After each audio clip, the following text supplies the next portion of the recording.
Infrastructure sector 24-25 కనుక చూస్తే almost 6.79% ఇండెక్స్లో increase అని చూపించింది. బట్ చాలా కంపెనీస్ కూడా బెటర్గా పర్ఫామ్ చేశాయి. మంచి ఆర్డర్ బుక్ పొజిషన్స్, అలాగే గవర్నమెంట్ అలొకేషన్స్, ప్రైవేట్ పార్ట్నర్షిప్స్ ఇవన్నీ కూడా డ్రైవింగ్ ఫోర్స్గా ఈ కంపెనీస్ అన్ని బెటర్గా పర్ఫామ్ చేశాయి.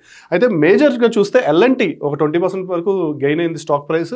మేజర్గా వాళ్ళని కాంట్రిబ్యూట్ చేసింది ఏంటంటే సోలార్ అండ్ హాస్పిటల్ ప్రాజెక్ట్స్, అలాగే అదానీ పోర్ట్స్ ఒక 15%, IRB ఇన్ఫ్రా కూడా ఒక 25% జంప్ అయింది. PNC కానీ అశోక బిల్కన్ కానీ ఆల్మోస్ట్ 10-15% స్టాక్ ప్రైసెస్ అయితే పెరిగాయి.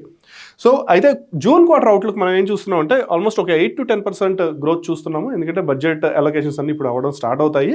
సో అలాగే L&T కూడా ప్రైవేట్ సెక్టర్లో 7.9%, అలాగే IRB కూడా ఒక 12% రెవెన్యూస్ కూడా పెరిగే ఛాన్స్ ఉంది. వీటికి మేజర్ డ్రైవింగ్ ఫోర్సెస్ ఏంటంటే, ఒకటి ఆల్మోస్ట్ చాలా హ్యూజ్ బడ్జెట్ పెట్టడం జరిగింది PM గతిశక్తిలో. అలాగే సస్టైనబిలిటీ గోల్స్ అంటే ఒక రెన్యూబుల్ ఎనర్జీ సెక్టర్ కానీ, ఇంకా అలాగే బయోగ్లాస్ ప్లాంట్స్ కానీ ఇవన్నిటి కూడా మంచి అలొకేషన్స్ జరిగింది. So infrastructure sector next quarter కానీ నెక్స్ట్ ఇయర్ కూడా బెటర్గా పర్ఫామ్ చేసే ఛాన్స్ అయితే ఉంది.